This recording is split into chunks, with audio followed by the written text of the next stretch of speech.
Who were the actors of the Greek theatre? What were their costumes? How did they move? And what was the impact of the actors wearing masks? Oliver Taplin and Edith Hall examine the evidence of early representations of the theatre in ancient Greece. There is a very clear division in the people on stage between the actors and the chorus. The actors, there are very few of them, and they're very highly skilled, and it became a very highly professionalized activity. Back in the days of Persians, it looks as if there were only 2 actors for each set of tragedies.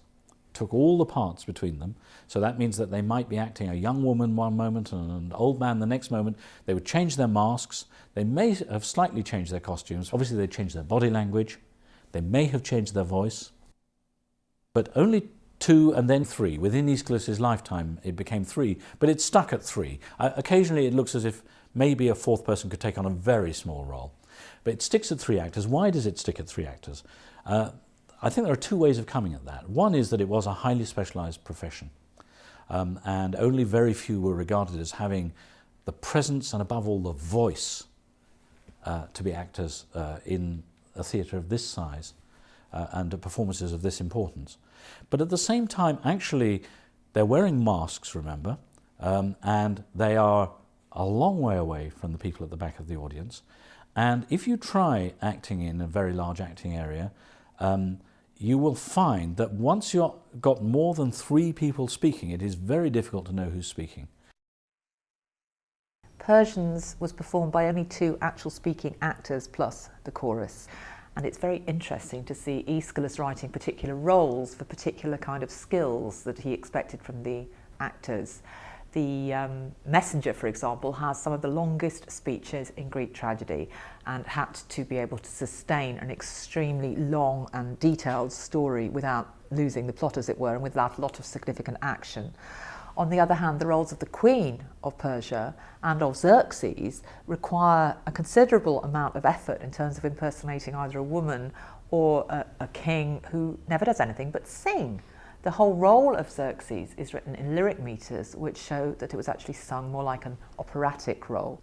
We don't know as much about the acting profession in these early days as we'd like, but it is pretty likely that certain actors became famous for certain kinds of acting.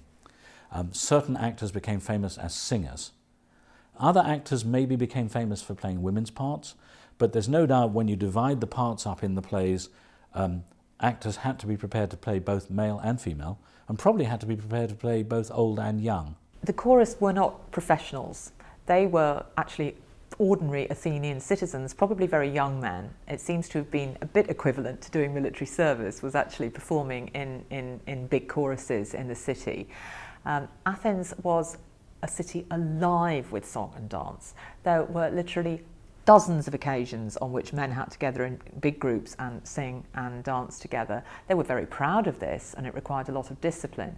And in fact, when your tribe had to put up a chorus for the Dionysia and you would go along and see all the young men of your town doing the big dances and so on, it was a moment for great pride.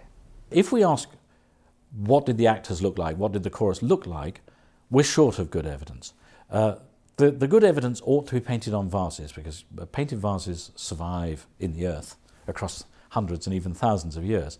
And there are a lot of painted vases from Athens in this period, but for some reason that is difficult to know, if they reflect theatre, they do not reflect it explicitly.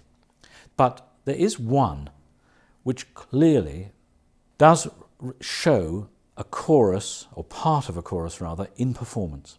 It's pretty early, it's probably even earlier than Persians. It may date from as early as 490, but it has 6 men, all costumed as soldiers, as young soldiers, all with exactly the same face, exactly the same hair, which, even though you can't see it's a mask, is very suggestive of a mask. They all have their mouths open, they're all clearly singing, and they're dancing. And they're dancing in unison, in front of what is probably a tomb, and it's got offerings on it, and there's a figure behind it. Now, the important thing about this vase is the way it gives us some idea of costume and choreography. If we want to get some idea of what actors look like and what actors look like in relation to a chorus, there's one vase unique. It's known as the Pronomos vase. And it was painted in Athens, but somehow, for some reason, was exported to a Greek city in South Italy, and painted around 400 or perhaps 420, 410. So we're talking 50 years later than Persians. But what's interesting about it is clearly the celebration of a victorious tragic team. It has Dionysus on it as the god, as the patron god, but it also has the three actors with their costumes, with their masks, and a whole chorus holding their masks and with their costumes, and uniquely, it has their real names painted on the vase by them. So at least by nearly all of them. So it actually identifies the individual chorus members not by their role in the play, but by their name as citizens, while the actors don't have names by them. So the vase was clearly to celebrate the team achievement rather than the actors.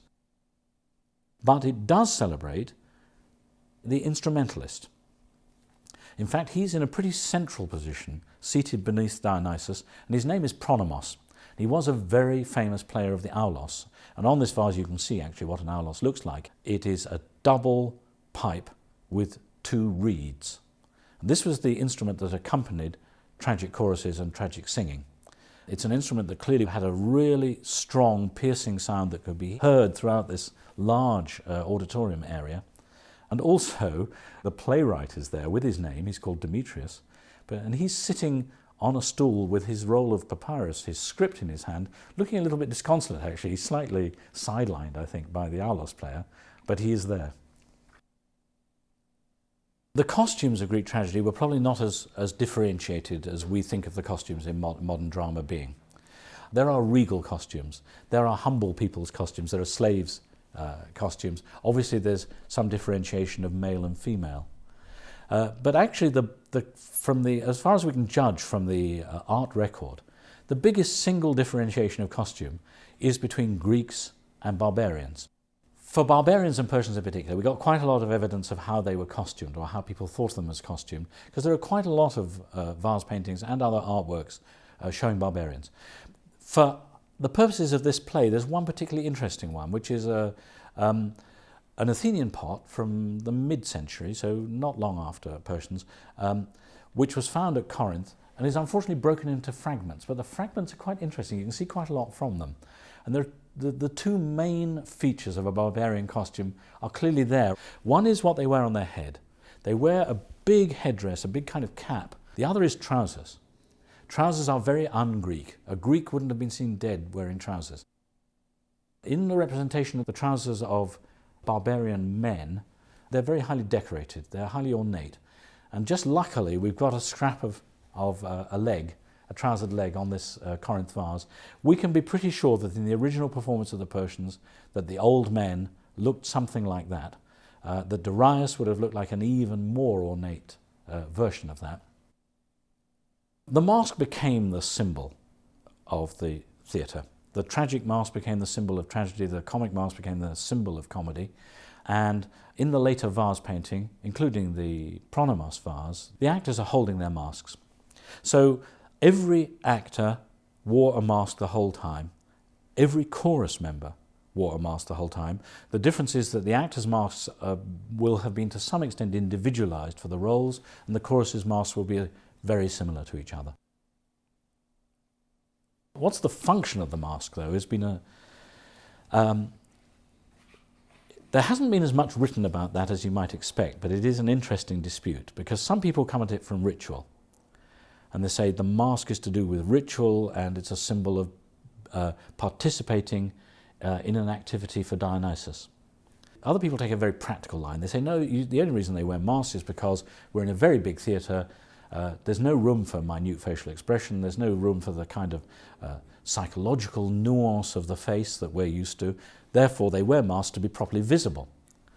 I think a third way of coming at it, and the one which I personally have most sympathy with, I think, is to say that the mask is the sign of impersonation.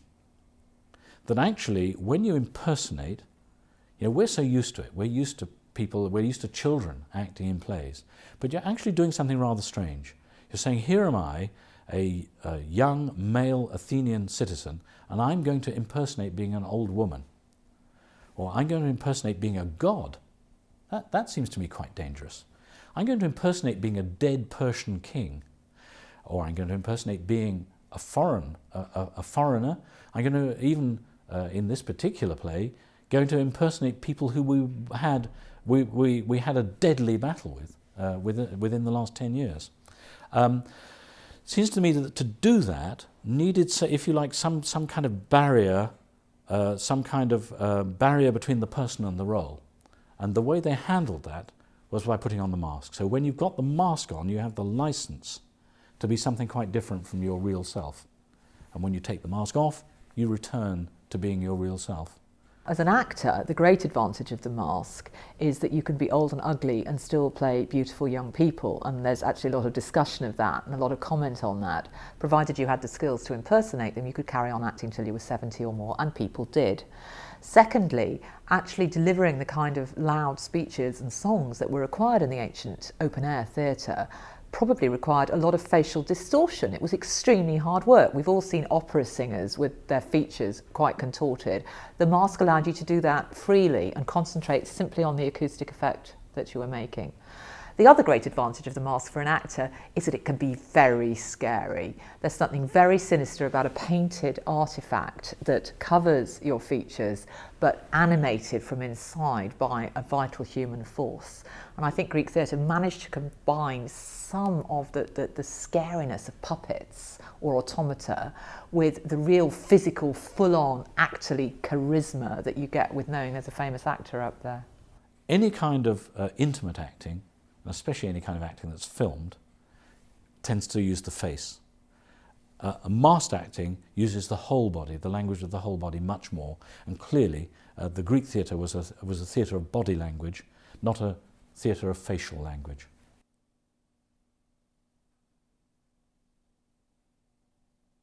There's considerable evidence from much later in the 5th century for an increasingly naturalistic type of acting, much more fluid movement and much more attempts at real emotionally effective representation of the way people move under pressure. As early as Persians, I think that the acting was much more formal, and I think that such gestures as there were probably much bigger and possibly much slower. Persians is something of an exception, however. Although it's the earliest Greek tragedy, the text actually tells us about several gestures and things that went on in the course of the play. One is all the ritual gestures of mourning. The chorus do a lot of breast beating and beard plucking, and they even rend their clothes in their despair. And secondly, there's a curious word which means something like softly stepping, which they constantly use of themselves. Somehow or other, they impersonated the gait of people wearing softer footwear than the Greeks were used to. The Greeks tended to wear leather sandals. They had some kind of soft slippers on, and they did some rather strange walking. My own subjective feeling, having read this text for several years, is that it was an exotic fantasy. It was an Athenian's imaginative reconstruction of what went on in an Eastern court. I think that the dresses were gorgeous. I think that the actors actually really went overboard with what we would call very racist impersonation of these Orientals. I think the effect may have been quite like Gilbert and Sullivan's The Mikado, when it's actually trying to pretend what it's like to be in a Japanese court. Probably had more to do with fantasy than with fact.